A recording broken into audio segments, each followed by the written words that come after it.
It all began when I was a tiny toddler.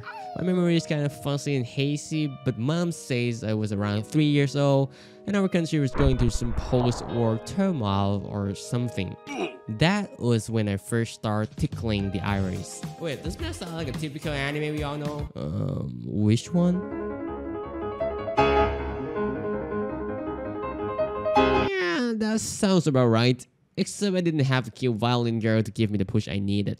But anyways, I went to this fancy kindergarten and the place was crawling with kids who looked like they could buy the whole school if they wanted to. And they had us doing all kind of cool art and some classical music stuff. And that's where I first laid my hand on the piano. Tish, that's just B flat. I have perfect pitch. Let me just fix that for you. Oh, now it's B flat. Let me try to play something.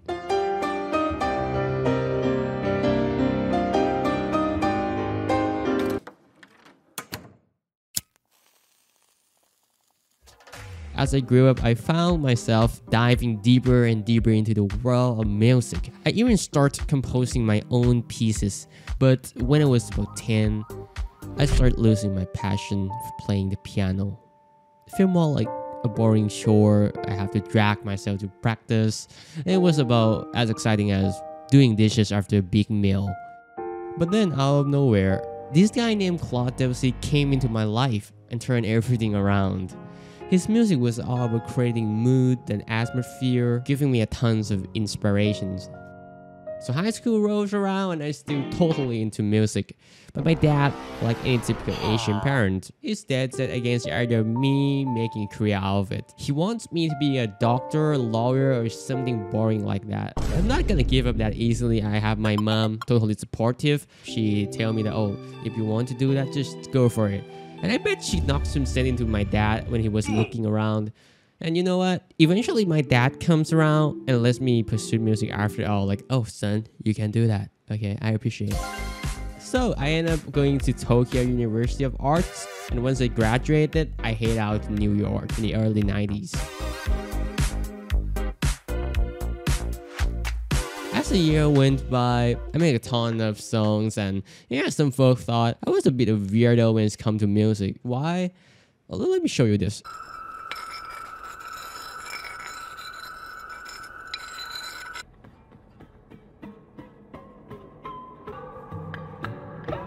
Yeah, those are some of my music performances. It might sound crazy, but I like to experiment with all kinds of different sounds. Not just the sounds come out of instruments, but the sounds of the world around us too. Like this one time, I went all the way to Greenland just to capture the sounds of melting snow by tossing a mic under the water like pshh.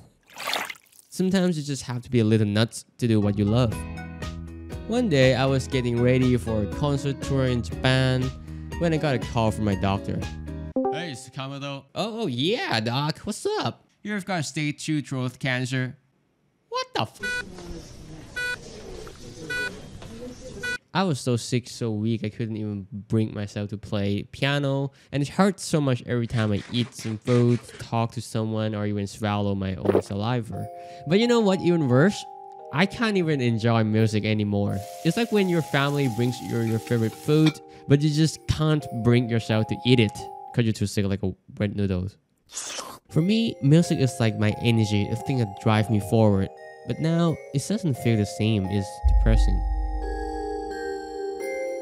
I'm feeling a bit better now, but not like I'm completely healed yet. I lost 10 kilograms of my weight and still taking a load of meds. It was a tough fight, but I managed somehow.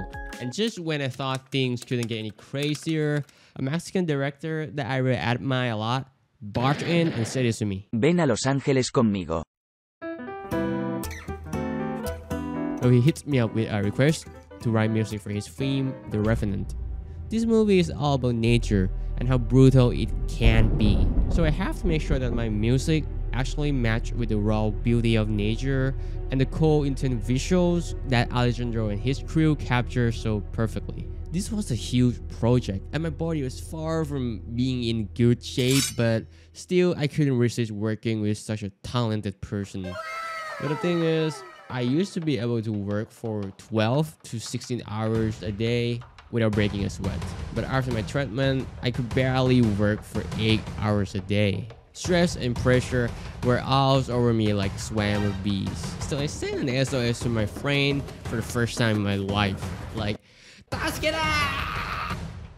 and believe it or not, dude flew all the way from Germany to LA just to help me out. Proud to this guy. It was pretty intense, but we were able to finish the project together. Strangely enough, it seemed like the fact that I got help and was able to push through this challenge actually seemed to speed up my recovery. Well, at this point, you might be thinking what crazy thing is going to happen next, but every story has a beginning and an ending. To be frank, I'm probably long gone by the time you're watching this video. You can think of this as a short story of my life, made by someone who deeply looked up to me. It's a simple story about a man who plays piano, makes music, and does what he loves. The key concept is to open your ears. Music can be here and there, I mean anywhere surrounding you. And you don't have to be a musical genius or pro pianist to create your own music. You can be anyone or do anything and you can still call it music, even if it seems like it has nothing to do with music at all. I mean, think about it. Doing homework, music. Dating, music. Drawing, music. Dying, okay, maybe not that one. But you get the point. Cooking, running, playing games is all music in its own way. Music is everywhere. So I guess it's safe to say that no music, no life, right?